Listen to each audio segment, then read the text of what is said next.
Et bonjour à tous et à toutes, ici du coup Monsieur Marié pour la correction du jour 2 de l'Asie. Il est sorti voilà, ce matin même, donc on s'est dépêché de le corriger et cette fois-ci j'ai bien écrit, j'ai fait un effort. J'espère que je ne tousserai pas encore beaucoup, mais bon on y va, hein, voilà. Donc vous voyez ici jour 2, 3h30 encore une fois, et on va décaler jusqu'à l'exercice 1, donc là c'était une chimie majeure. Et c'était apparemment un petit peu sur de l'acide base au début, donc c'est pas très compliqué. L'acide base avec la première question qui demande de donner la liste de la verrerie à utiliser pour préparer la solution S par dilution du filtrat. Alors le filtrat c'est quoi? Quand on fait une filtration, ce qui est filtré c'est le solide. Le filtrat du coup c'est le liquide qui passe à travers. Donc nous ce qu'on veut regarder ici, le principe de fonctionnement ici de l'exercice c'est qu'on voulait extraire du lithium de la saumure. Et on voulait vérifier que dans le filtrat, donc dans le liquide qui a traversé, il ne reste pas du lithium à l'intérieur. Et nous, ce qu'on veut, du coup, c'est faire un dosage, un titrage, pour regarder s'il n'y a pas trop de lithium qui est resté. Donc ici, on veut préparer un volume V égale 200 ml d'une solution S préparée en diluant au centième le filtrat obtenu. Donc dans la filtration d'un filtrat, le liquide qui est à l'intérieur, on le dilue déjà au centième. Et on demande d'avoir la verrerie à utiliser. Donc première chose que vous devez regarder, c'est que déjà, on veut préparer un volume V égale 200 ml. Ça, c'est le volume de la fiole jaugée qu'il va falloir choisir. Donc on veut une fiole jaugée de 200 ml. Et enfin, on veut diluer au centième. Donc ça veut dire que le facteur de dilution, c'est 100. Et pour avoir la pipette, le volume de solution mère qu'on met dans la fiole jaugée, eh bien ici, c'est 200 divisé par 100, soit 2 ml. Et vu que j'ai les chiffres significatifs, ça fait 2,00 précisément. Question 2. Tracer le diagramme de prédominance des espèces acido-basiques H2CO3, HCO3- et CO3-. Donc les acides, l'acide carbonique, l'ion carbonate, l'ion carbonate et l'ion hydrogénocarbonate. Vous regardez les pKa. Les pKa sont tout en haut ici. Donc vous avez pKa1 qui est égal à 6,3, le pKa2 qui est égal à 10,3. Et bien vous faites un axe horizontal, comme hier. Vous mettez 6,3 et 10,3, en sachant qu'à 6,3 vous avez égalité entre H2CO3 et HCO3-. Et à 10,3 vous avez égalité entre HCO3- et CO3-. Donc les domaines, vous mettez le plus acide à gauche, donc H2CO3, HCO3- au milieu, et CO3-, à droite, au-delà de 10,3. Question 3, indiquer l'espèce prédominante présente initialement dans la solution titrée, sachant que son pH initial est égal à 11,4. 11,4, c'est où? C'est en plein dans le domaine de prédominance du coup de CO3-, pardon, vu que 11,4, c'est supérieur à pKa2. Donc forcément, l'espèce prédominant à ce pH-là, c'est l'ion carbonate CO3-, CO3-. Je vais y arriver. Question numéro 4. Précise en justifiant si l'espèce du coup est un acide, une base ou un ampholyte. Alors un acide, ce serait plutôt H2CO3, une base, ce serait O3-, et l'ampholyte, celui qui joue le rôle des deux, ce serait HCO3-. Mais ici, CO3-, c'est une base, elle est capable au moins de capter 2 protons, H+, et elle apparaît en tant que base, en tant que base dans le couple HCO3-, CO3-. Question numéro 5. Vous avez l'équation de titrage qui est ici, et on vous demande... J'ai un chien qui s'énerve là. Hop là, ça dégage. On nous demande du coup de définir ce que c'est l'équivalence d'un titrage. L'équivalence d'un titrage, vous avez 3 manières de le dire. L'équivalence d'un titrage, c'est soit quand les réactifs ont été introduits dans les proportions stoichiométriques, soit quand il y a un changement de réactif limitant, soit quand vous avez les 2 quantités de matière des réactifs qui sont égales à 0 en même temps. Voilà. Choisissez ce que vous voulez, c'est équivalent. Les 3 réponses sont acceptées et accordent le maximum des points. Question 6. Donnez la relation entre la quantité de matière initiale des ions carbonate, N0, et la quantité de matière des ions oxonium, Ne, versée à l'équivalence. Alors moi j'ai un petit problème sur cette question, c'est que la notation qu'on donne ici, N0 et Ne, en fait, j'arrive pas à savoir si c'est juste N0 et Ne, ou si c'est N0 CO3- et Ne H3O+. Donc du coup, vu que vous devez reprendre l'exacte notation de l'énoncé, j'ai préféré tout traîner jusqu'à la fin, dans le doute. Donc à l'équivalence, vous avez égalité des quantités de matière, attention, aux chiffres stoichiométriques près. Ça veut dire que N de CO3- est égal à N de H3O+, divisé par 2. Et ça, faut pas l'oublier. Donc vous mettez avec les notations de l'énoncé, ça fait N0 CO3 vous l'avez juste là, est égal à NeH3O+, divisé par 2. Déterminez, question 7, si l'objectif d'extraction du lithium de la saumure est atteint, et vous avez la fameuse phrase de candidat abouti, blablabla, avec des initiatives, etc. Donc, déjà, premièrement, il faut trouver la concentration des ions CO3 qu'il y a dans votre solution que vous avez diluée, pour savoir combien il y en a. Donc déjà, N0 CO3 c'est égal à NeH3O+, divisé par 2. Et NeH3O+, bah en fait, on vous le dit un petit peu plus haut. Donc déjà, la concentration de H3O+, c'est ici 1,00 10 puissance moins 2 mol par litre. Et combien on en a mis? Eh bien, on en a mis VE égale 15,2 ml. Donc du coup, ça fait CE, C2 fois VE. Donc 1,00 10 moins 2 fois 15,2, attention, 100 ml, il faut le convertir en litres, fois 10 moins 3, et tout divisé par 2. Ça vous donne environ 7,60, 10 puissance moins 5 mol. Ça, c'est le nombre de mols qu'il y a en CO3 de moins dans votre échantillon qui était dosé, qui était titré, pardon. Et ce volume, du coup, qui était titré, il est que de 5 ml parmi les 200 qu'on a préparés. Donc du coup, ici, on peut remonter déjà à la concentration de CO3 de moins dans ce volume. Et pour ça, du coup, cette concentration, que j'ai appelée C', tout là-haut, C' CO3 de moins, c'est égal à N0 CO3 de moins, ce qu'on a trouvé, du coup, les 7,70-5, divisé par le volume V1, et tout ça, ça me donne 1,5 10-2 mol par litre. Ça, c'est la concentration, du coup, que j'ai dans les 5 ml, mais que j'ai aussi dans les 200 ml qu'on a préparé tout à l'heure. Je vous rappelle que la concentration, qu'elle soit de la solution en entier ou de la moitié ou d'un quart, en fait, c'est la même. Ok, vu que c'est un rapport de la quantité sur le volume. Attention, cette solution-là de volume V1, c'est une dilution au centième, ok, par rapport au filtrat obtenu. Ça veut dire que la vraie concentration du filtrat, elle est 100 fois supérieure. N'oubliez pas de multiplier. Donc ici, C de CO3 de moins, c'est égal à la concentration 1,5 10-2 fois 100, et ça vous donne 1,5 mol par litre. Pour avoir la concentration en grammes par litre maintenant, il suffit de prendre celle en mol par litre et multiplier par la masse molaire. La masse molaire, elle vous est donnée dans l'énoncé, d'ailleurs elle est juste là. MCO3 de moins, c'est égal à 60 grammes par mol. Et 60 grammes par mol, du coup, fois 1,5 mol par litre, ça vous donne environ 90 grammes par litre. Ok ? Donc ici, puisque votre CM de CO3 de moins est supérieur à celui de l'énoncé CM0 là, de 60 grammes par litre, eh bien on va considérer que effectivement on a récupéré plus de 90% du lithium qui était dans la saumure. Donc l'objectif d'extraction du lithium de la saumure est donc atteint. Voici pour la partie 1. La partie 2, donc là c'est un truc que j'aime pas trop. En général, l'électrochimie c'est vraiment la matière que j'aime le moins dans la chimie, mais il faut le faire. Donc fonctionnement d'une batterie lithium-ion, c'est un sujet qui est très très à la mode parce qu'il est très actuel. Le stockage de l'énergie, c'est un enjeu qui est assez actuel. Et on vous demande en question 8 d'associer en justifiant les réactions 1 et 2 aux électrodes, cathode et anode mentionnées sur la figure 1. Alors, sur la figure 1, hop, on est ici. À la cathode, vous avez toujours une réaction de réduction. Ça commence par un C, ça commence par un R, ça commence donc par deux consonnes. Et à l'anode, voyelle, et le siège de l'oxydation, voyelle également. Donc ici, il faut trouver qui est l'oxydation, qui est la réduction.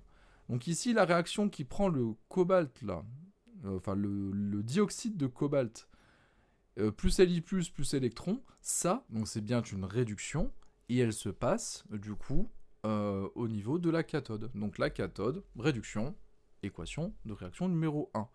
À l'anode se passe l'oxydation, et ici, vous voyez bien que LiC6S, là, vous avez bien une oxydation, vu que Li+, et C6 et E- sont du même côté.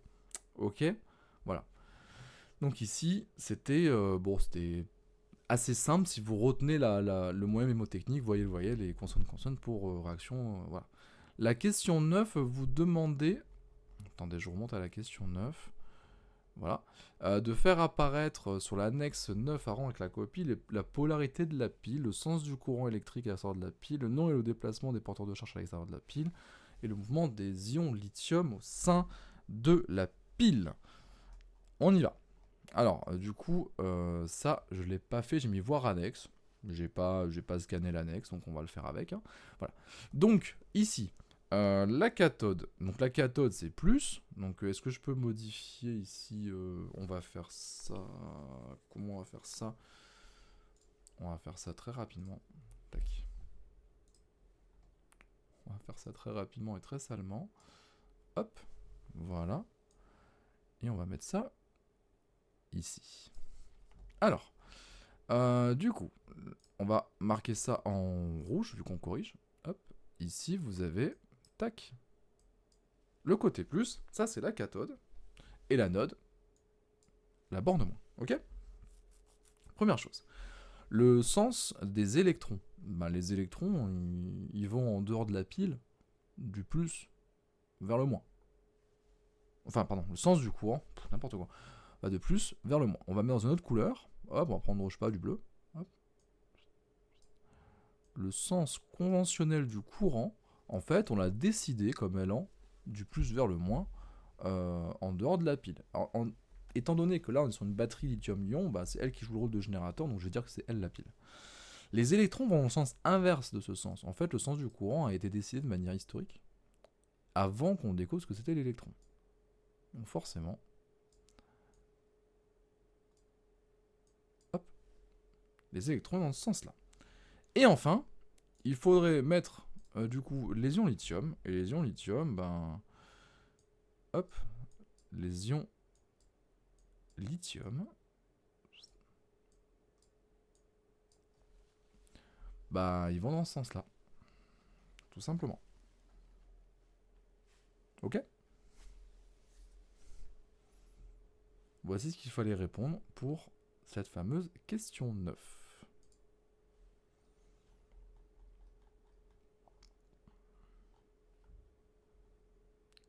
Mouvement des ions lithium au sein de la pile. Oui. Parce que les ions lithium, du coup, sont consommés à la cathode. Donc les ions lithium vont vers la cathode. C'est normal. Attention, ne mettez pas... À mon avis, je vais avoir des questions en commentaire. À mon avis, on va me dire oui, mais ici c'est moins, le Li il est plus, donc le plus il est attiré par le moins. Non. Les ions lithium, là, en fait, c'est une grosse solution, hein, et ça se balade un peu où ça veut. Le truc, c'est que l'anode, en fait, est, est productrice d'ions lithium.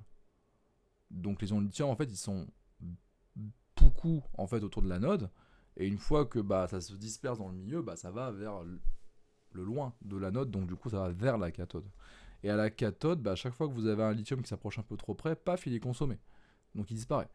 Donc effectivement, vous avez un manque d'ion lithium, et vu que vous voulez homogénéiser le tout, bah, en fait, ça va se disperser progressivement vers là-bas, et les ions lithium vont aller vers la cathode. C'est le principe d'osmose. Mais ça, c'est pas vu au lycée. Donc j'en dis pas plus. Question 10. Calculer la valeur de la quantité de matière d'électrons échangés lors d'une décharge complète de la batterie.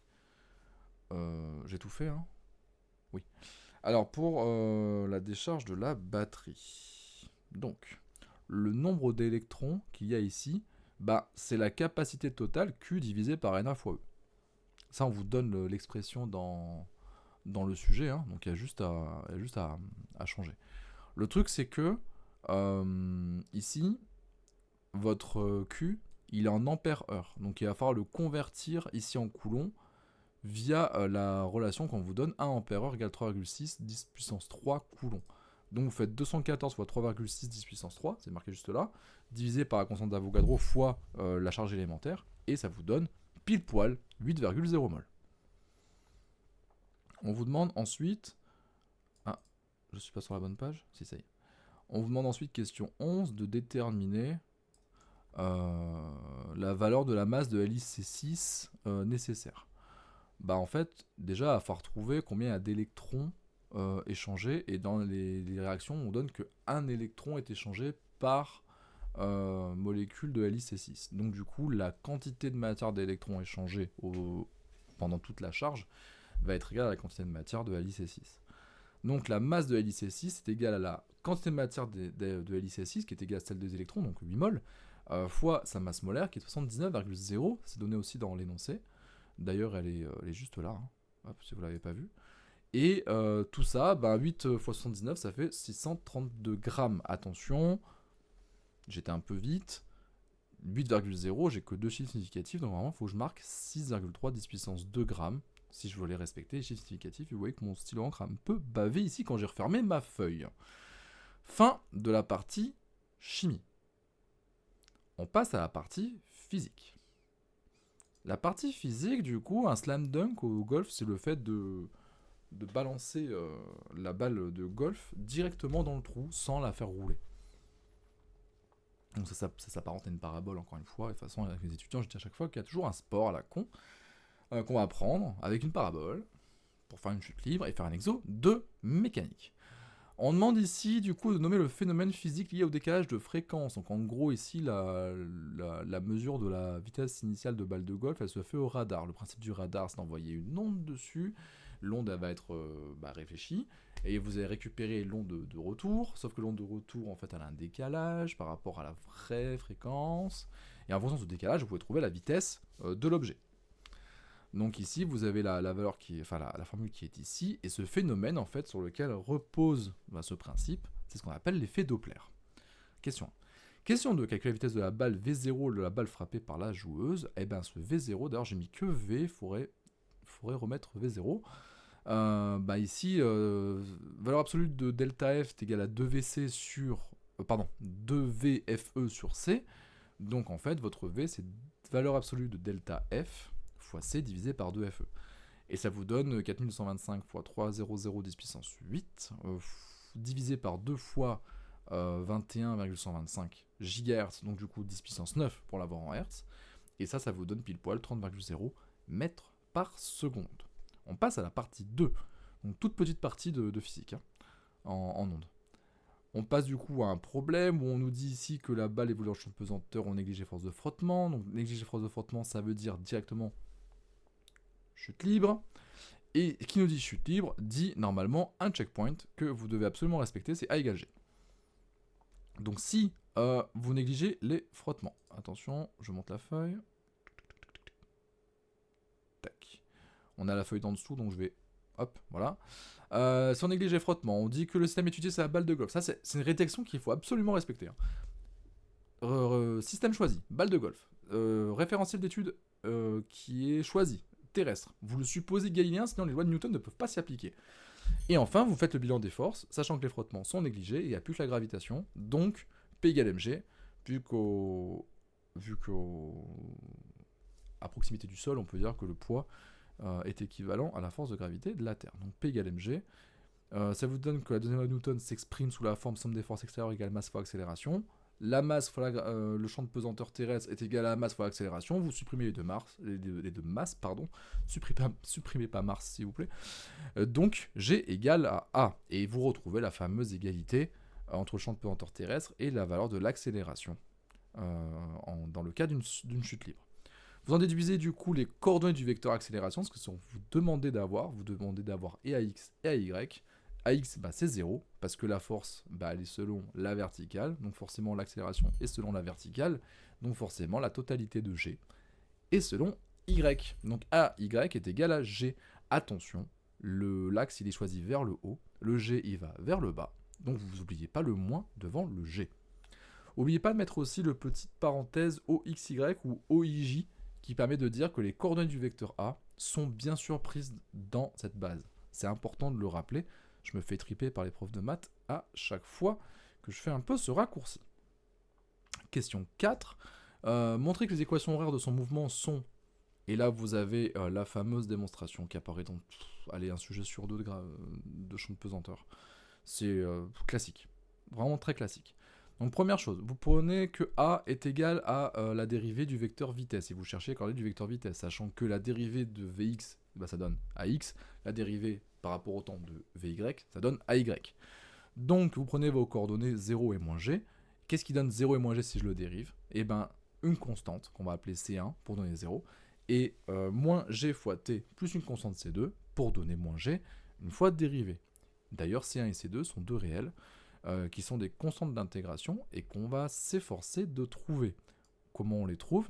En se plaçant aux conditions initiales. Attention, faut bien dire que ces conditions initiales correspondent à la vitesse quand vous êtes au moment de lever les constants d'intégration sur l'intégration de l'accélération vers la vitesse.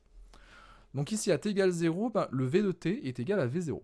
Donc ça veut dire que si vous reprenez votre petit schéma, le v0, en fait, il est par rapport à l'horizontale un peu plus haut d'un angle alpha. Donc vous avez un triangle rectangle où vous avez en cosinus v0, vx, et en sinus v0, vy. Ça veut dire que ici, votre C1, c'est égal à vx, c'est égal à v0 fois cos alpha, et C2, c'est égal à vy, donc v0 sinus alpha. Ok ? Vous remettez ça dans les coordonnées qu'on a vues tout à l'heure, ça vous donne que vx pour v de t, v0 cos alpha, et vy pour v de t, moins gt plus v0 sin alpha. Ça, vous avez trouvé les coordonnées du vecteur vitesse à n'importe quel temps. Maintenant, il faut réintégrer une nouvelle fois pour arriver au vecteur OG, au vecteur position.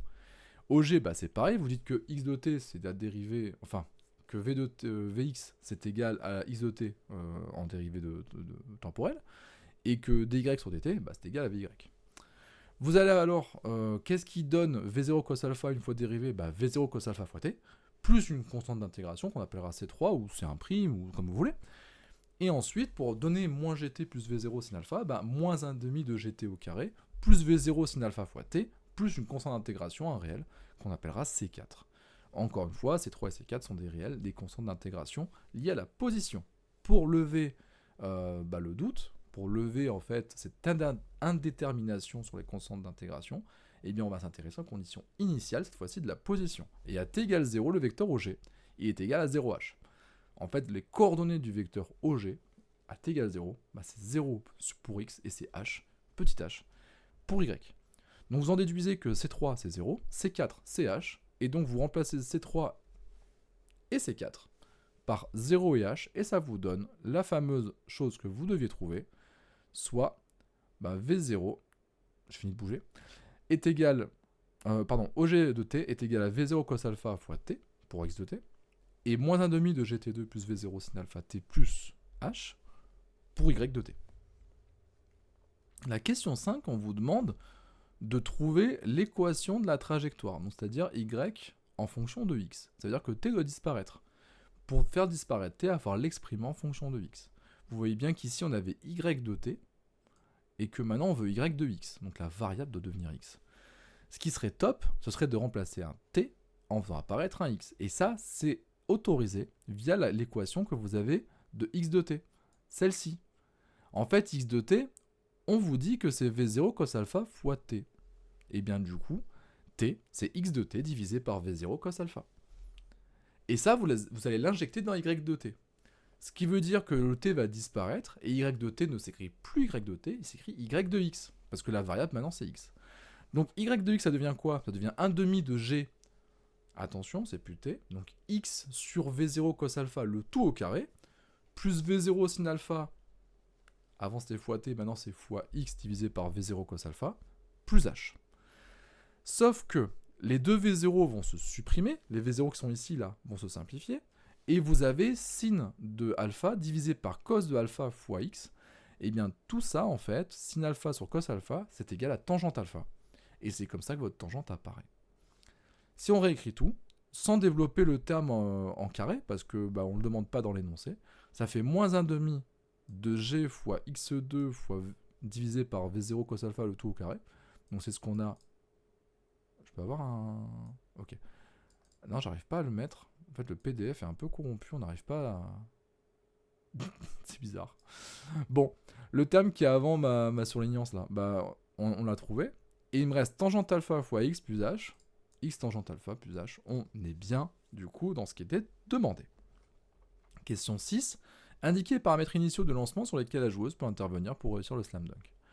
Et bien en fait, quand vous regardez, elle pourrait jouer à la fois... ici le X, le X il est un petit peu figé, quoi. Le trou il a une distance X de votre balle, c'est comme ça.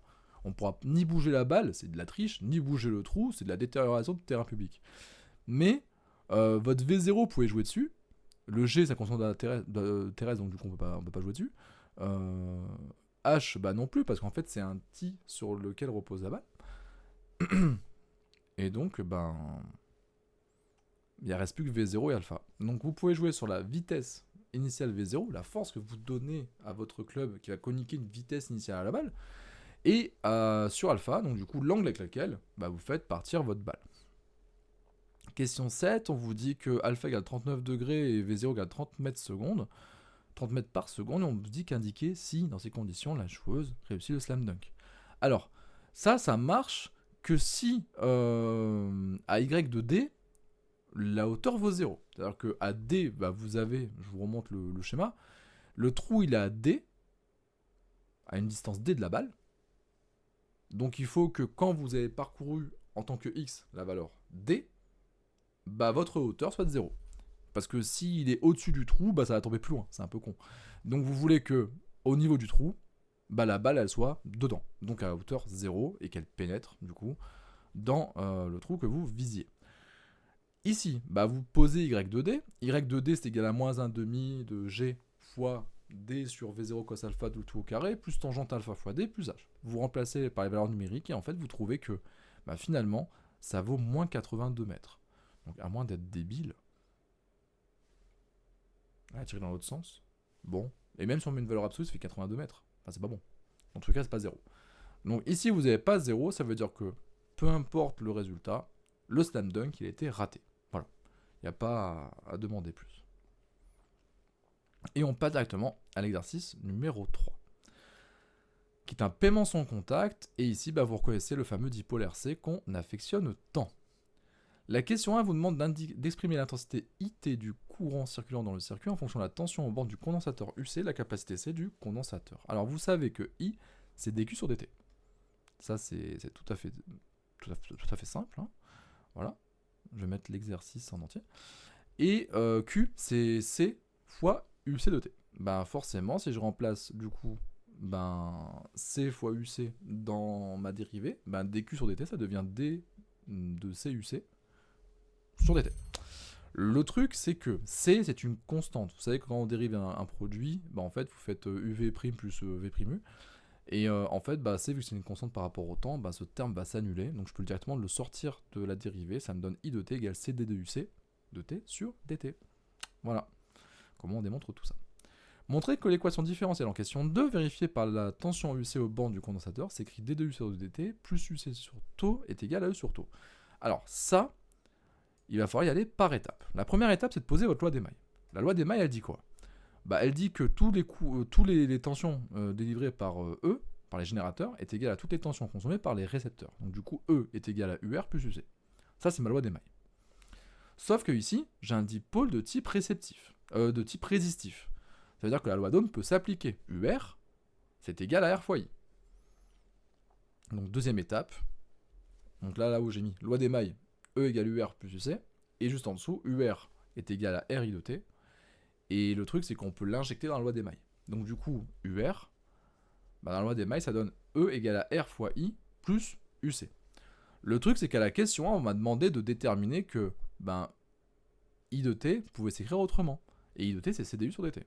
Donc ça veut dire que maintenant, à la place de RI, je vais mettre RC DUC sur dt. Ce qui me donne, du coup, la relation qui est juste là, au-dessus. E est égal à RC D de UC sur dt plus UC de t. Malheureusement, on ne peut pas en rester là. Parce que votre équation, elle est sous la forme D de UC sur dt. Le terme dérivé, en fait, il n'y a pas de constante, il n'y a pas de coefficient. Donc ça veut dire que le RC, il faut que je le dégage. Donc je vais diviser par RC, et ça me donne D de UC sur dt, version finale, qui est là. D de UC sur dt plus UC de t sur RC est égal à E sur RC. Et on voit bien que le UC et le E sont divisés par la même grandeur, et ici, sur la truc finale, c'est par la même grandeur, c'est taux.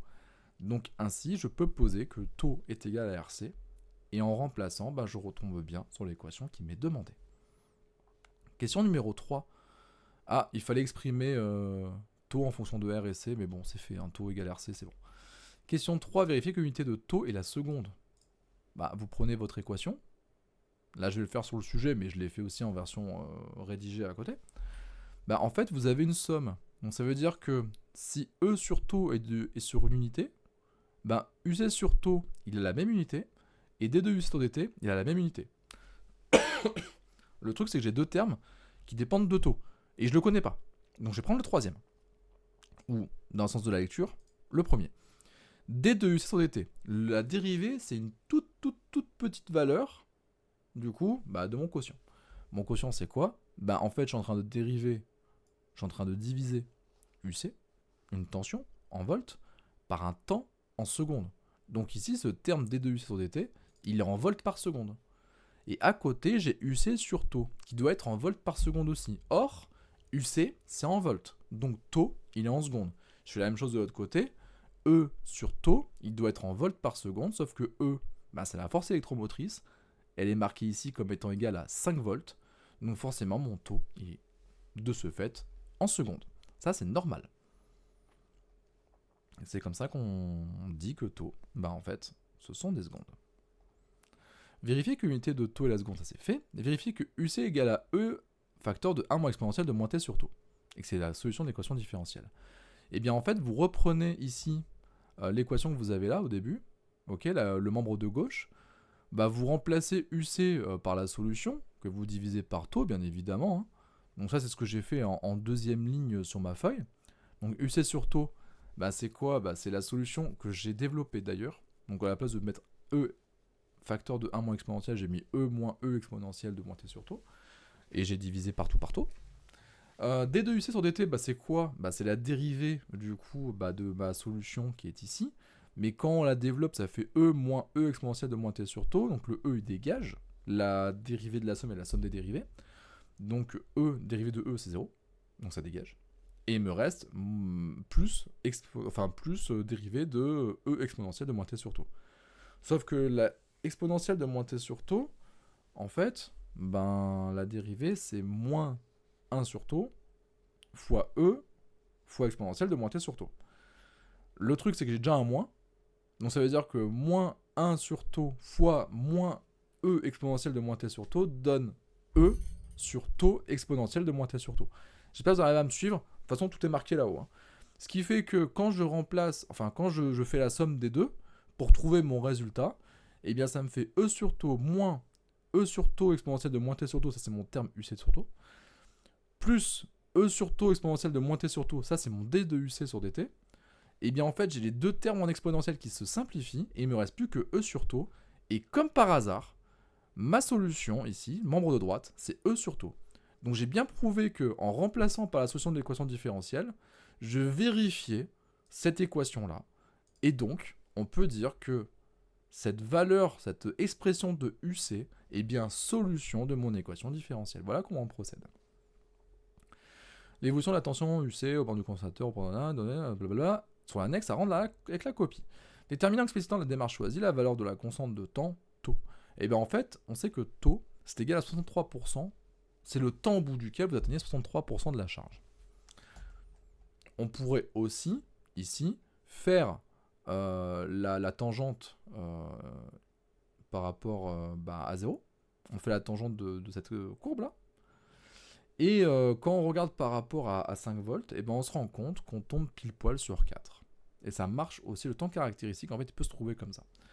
Donc ici, on sait que taux est égal à t quand UC de t est égal à 0,63 de E, sauf que E, c'est 5 volts, 0,63%, enfin 63% pardon, de E, c'est 3,2 volts. Et il y a 3,2 volts, donc exactement ici, quand on va sur la courbe et qu'on descend, et on retrouve ce 4. En fait, vous avez deux moyens de faire. Soit vous connaissez ces 0,63 de E tout le temps lors de la charge, et 0,37 de la décharge. Et sinon, vous faites avec la tangente à t égale 0. Et ça marche également. Par contre, la tangente, attention, il faut bien la tracer. On remonte sur la dernière question. Indiquer en justifiant si le circuit réalisé modélise correctement le circuit de la puce électronique carte bancaire utilisé lors d'un paiement sans contact. Alors le sujet, en fait, il vous dit que on considère que le temps de réponse du circuit électronique de la puce est TR égale taux. Sauf qu'on nous dit aussi que le temps de réponse, voilà, vous l'avez tout en haut, doit être de 1 à 2 secondes. Bah ouais, mais moi j'ai trouvé 4 secondes en fait. Donc ce circuit il marche pas. Ce circuit il marche pas. Ça veut dire qu'en fait il faudrait que ce soit 2 fois inférieur. Et pour être 2 fois inférieur, désolé, mais C on peut pas le changer. Enfin je pense pas. Et vu que taux c'est RC, bah, il faudrait diviser R par 2. Voilà. Donc si vous avez une résistance qui est 2 fois inférieure, donc à la place d'avoir 100 kΩ là, j'avais 50 kΩ, bah, j'aurai un temps de réponse de 2 secondes et ça pourrait correspondre. Donc il faudrait diviser R d'un facteur entre 2 et 4 pour pouvoir que ça marche. Donc en tous les cas, ce circuit-là ne modélise pas ce qu'on attend d'une puce électronique. Voilà. J'espère que ça aura été clair pour vous. Je vous laisse là-dessus. La session commentaires est réservée à toutes vos questions, bien entendu. Et j'essaierai de corriger d'autres sujets d'ici là, mais ça dépendra de mon travail, vu que je suis en surveillance également. Donc je ne peux pas travailler quand je veux. Voilà, sur ce, bah, révisez bien et bonne chance pour le bac à ceux que je ne revois pas.